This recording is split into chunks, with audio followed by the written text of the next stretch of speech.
Bueno, Lorenzo Meyer, tenemos varios reportes que más adelante vamos a compartir con nuestro auditorio de nuestros amigos y colegas periodistas que se suman a esta cobertura en vivo. Tenemos el reporte de Ángeles Mariscal que nos informa cómo continúan las comunidades incomunicadas en Chiapas. Por otro lado, avanza el censo que pide, el gobierno pide auditar recursos para la reconstrucción. En este otro reporte se habla de tzotziles que se ocupan de los daños en sus iglesias, o lo que nos envía nuestra colega Diana Manso, hablando de más de 1 millón de pesos para reconstrucción de escuelas, que se me hace poco, sinceramente, para el número de escuelas que dicen que están dañadas. Cuestionan trato discriminatorio de la alcaldesa de Juchitán en entrega de apoyos. En fin, hay varios reportes acerca de lo que está pasando en este momento con el tema de la devastación que hay en Oaxaca y en Chiapas y todo el conjunto de cosas que están sucediendo. ¿Qué retrato es este, Lorenzo? ¿Cómo ves las cosas? ¿Cuál es tu diagnóstico? Pues volvemos a lo mismo, Pues sí. Carmen, a lo fallido. Desde luego que el censo es importante, se debe de hacer, pero se debe de hacer en paralelo a algo mucho más urgente. El día en que tú pasas sin techo, el día en que, un día más en que no tienes suficiente tu albergue, tu comida, etcétera, debió de haber sido una operación masiva. Deberíamos de tener ahorita ya los albergues provisionales levantados, la gente allí. El censo debe de seguir, claro que está bien. Si el presidente y su gabinete tuvieran una ligera sensibilidad, hubieran señalado que está prohibido hacer uso de las imágenes de lo que está ocurriendo con los políticos que están pensando ya en la elección del 18. Hacerle claro a la sociedad, no, esto no tiene nada que ver con la pequeñez de la campaña presidencial y volcarse en esa ayuda que yo también he estado siguiendo los periódicos, las revistas y la información, y hay muchas quejas de los afectados.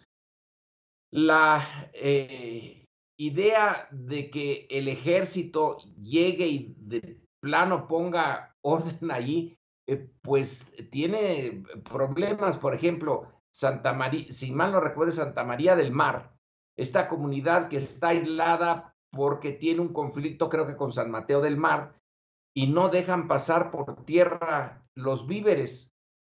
Bueno, pues ¿dónde está el Estado? ¿Cómo que una comunidad aísla a otra en ningún momento debería de ocurrir, pero en un momento de emergencia como esta, peor todavía?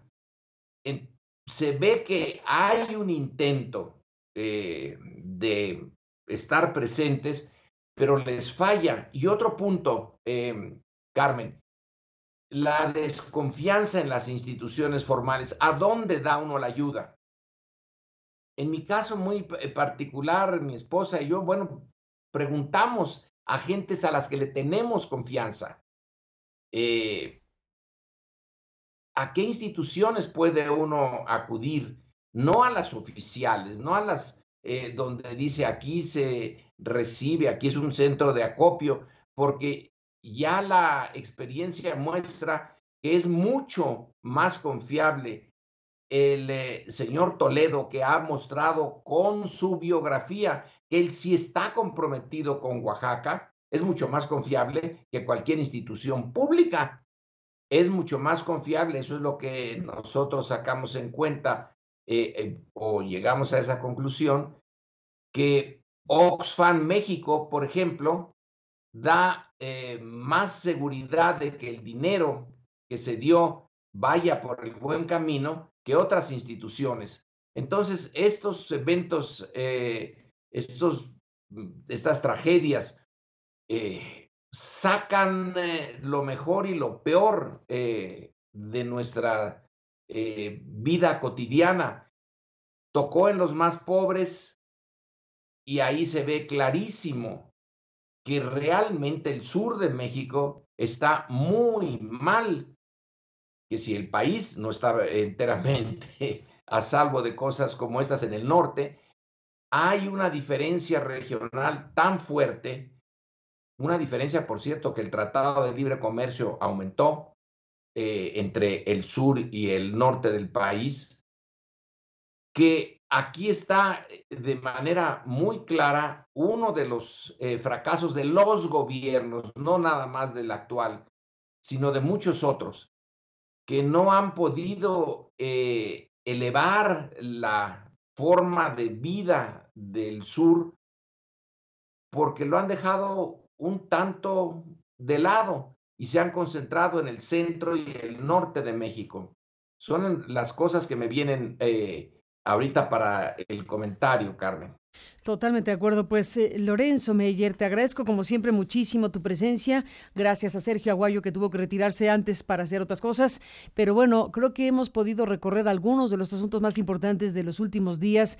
Ya no te pregunté del grito de independencia. ¿Tienes algo que decir del grito? El penúltimo grito de Peña Nieto, ¿qué te pareció? El Viva México y el Viva por la solidaridad para Chiapas y Oaxaca, entre otras cosas. ¿Cómo lo viste? Mi querida Carmen, no lo vi. Claro que ¿Cómo no lo vi. crees? Te voy a decir lo que ¿Cómo hicimos. crees? Claro, A ver. voy Peña se preparó su grito desde hace tiempo. Tiene sus invitados, se hace con mucho cuidado el llenado de la plaza. Recuerdo hace muchos años cuando íbamos al grito en el Zócalo, entrabas más o menos el que quería, era un desastre, aquello salía uno bañado de harina y, en fin, pero a eso iba uno y había una cierta espontaneidad. Ahora ya se sabe que traen la gente de ciertas zonas que le son afines al presidente, etcétera. Entonces, en el caso muy particular de mi familia, optamos por reunirnos todos en uno de los domicilios y hacer nuestro propio grito, sin ver ni remotamente intentar ser parte de este espectáculo que ya no tiene la vitalidad que alguna vez llegó a tener. Preferimos hacerlo nosotros mismos y ser más genuinamente recordar lo que significa una independencia que en el caso de México siempre es muy relativa.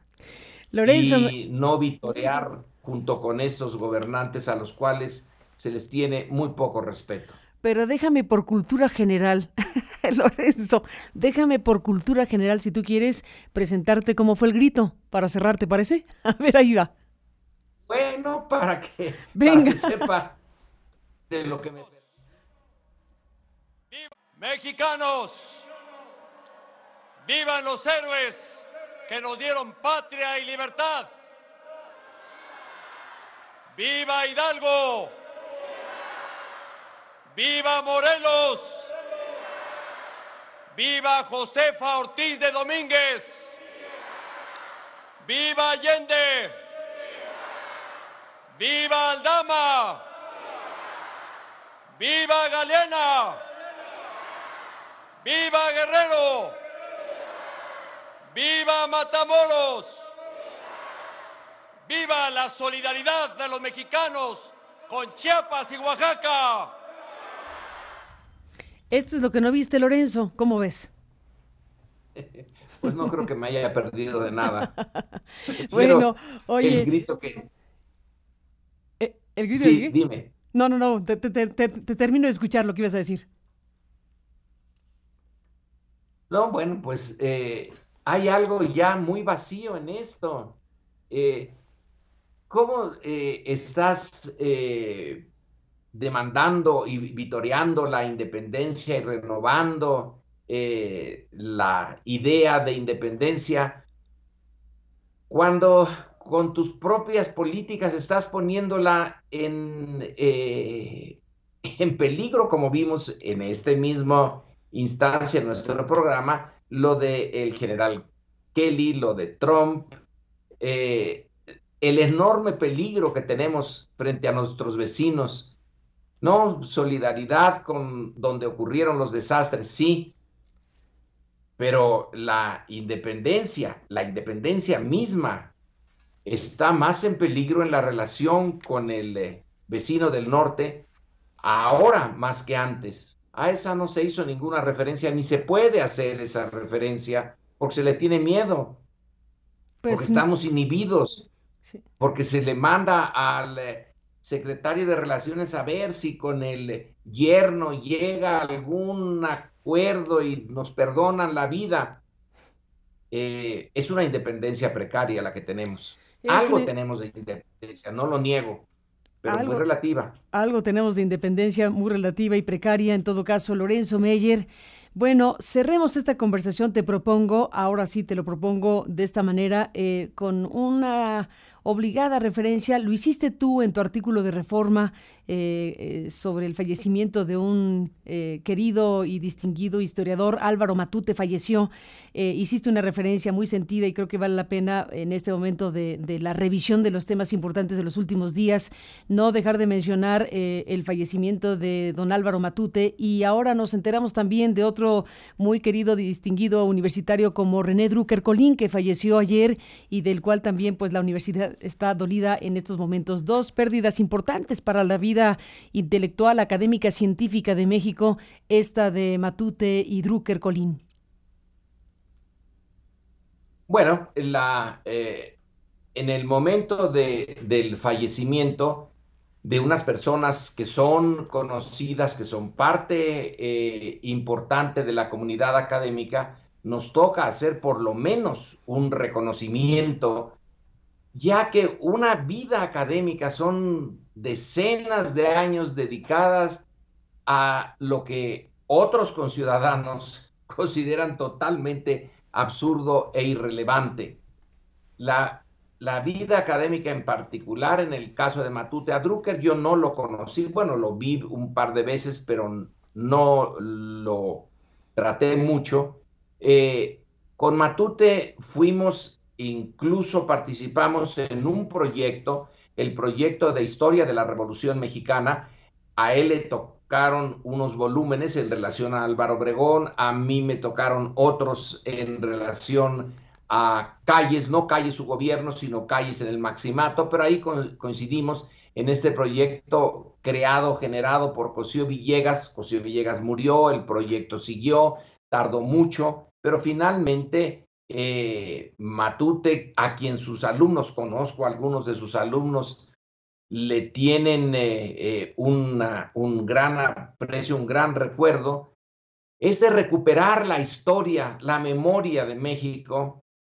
Esa memoria es lo que le da cierto sentido a nuestro país, y dedicar tu vida, como lo hizo Matute, a reconstruir una parte de la historia de la Revolución Mexicana para darle una profundidad que no es fácil, tratar de explicar qué fue esa revolución en particular, Álvaro Obregón como persona, pero Álvaro Obregón como significado, como una etapa de la revolución, sus partes brillantes y sus partes oscuras. La mayoría de los mexicanos no tienen tiempo, y yo creo que algunos ni ganas, pero sobre todo no tienen tiempo de adentrarse en ese pasado. Pero supongamos, un país no es una persona, pero vamos a hacer el símil. Supongamos que a ti o a mí, a cualquiera de nosotros, de repente se nos borra la memoria y no sabemos qué hicimos hace años. No entenderíamos qué estamos haciendo ahora aquí, se nos perdería la brújula. La recuperación de la memoria colectiva es en buena medida una tarea para no perder la brújula en el presente y de cara al futuro.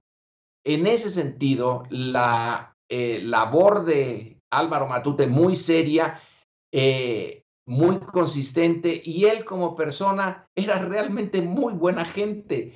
Era alguien con quien tú te acercabas y tenías una conversación que daba gusto.